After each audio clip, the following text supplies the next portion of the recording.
ক্ষমতা চিরদিন থাকে না, এটা যেই সরকার হোক না কেন। যেই সরকার চলে গেছে শুধু সেই চলে গেছে যে তা না, আগামীতে যে সরকার আসবে তারও কিন্তু এমন হবে। হয়তো তার পরিণতির জন্য হবে, নয়তো প্রকৃতির জন্য হবে, নয়তো আল্লাহ পাকের যে কোনো একটা সিদ্ধান্তের জন্য হবে। ক্ষমতা কারো জন্য চিরস্থায়ী নয়।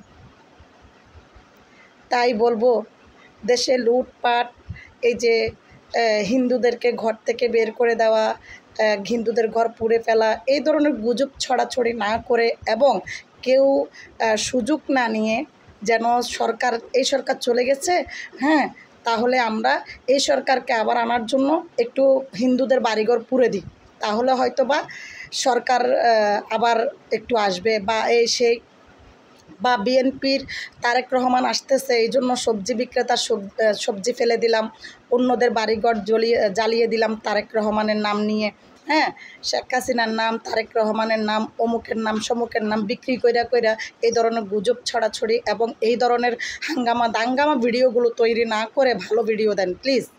দেশে অশান্তি সৃষ্টি করবেন না। এখানে কিছু কন্টেন্ট ক্রিয়েটর আছে সবসময় ভুয়া ভিডিও পোস্ট করার চেষ্টা করে। এই ধরনের ভুয়ো ভিডিও তৈরি করবেন না, এই ধরনের গুজব ছড়াছড়ি করবেন না প্লিজ। মানুষ হিসাবে মানুষের মতো কাজ করবেন। আমরা স্বাধীনতা চেয়েছি, আমরা এরকম স্বাধীনতা চাই না। দেশ স্বাধীন হয়েছে ঠিকই, দেশ কিন্তু সঠিকভাবে স্বাধীন হয়নি।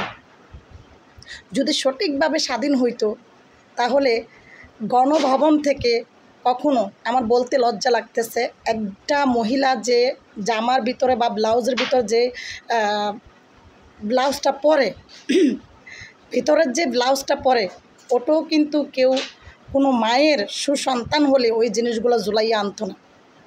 ছি, ধিক্কার জানাই। মা তো মাই হয়, নারী তো নারী, তাহলে নারীর অংশ কেন পৃথিবীর বাইরে আসলো?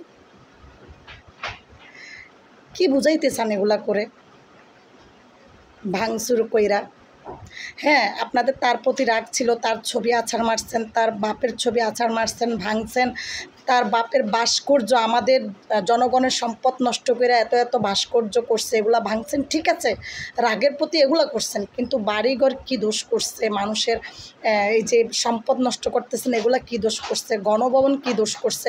গণভবনটা তো এই সরকারের পরে যে সরকার আসতো তারই হতো, তাহলে এগুলো কি দোষ করছিল? কেন আপনারা এমন করেন?